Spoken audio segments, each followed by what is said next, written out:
એક દિવસના દર્શન કેટલા? 8. કેટલો વખત ગિરિરાજ ધારણ કર્યો? 7. 8 સતા. પછી છેલ્લે દિવસે કયો ભોગ આવે? ખ્યાલ આવ્યો?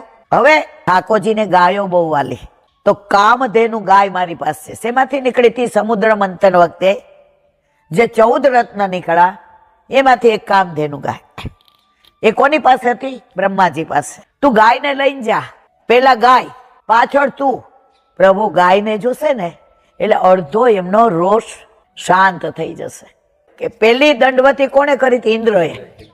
દંડવતી કરતા કરતા ઇન્દ્ર કામધેનુ ગાયની સાથે ઐરાવત હાથીની ઉપર બેસીને, તમે આ બાજુ જાશો ને, ઐરાવત હાથીના આટલા મોટા પગલા છે. હવે આગળ ઐરાવત હાથી, પાછળ ઇન્દ્ર બેઠો નથી, ઐરાવત હાથીની નીચે ઉતરી ગયો છે. વચ્ચે ઇન્દ્ર દંડવતી કરે અને કામધેનુ ગાય આગળ આગળ.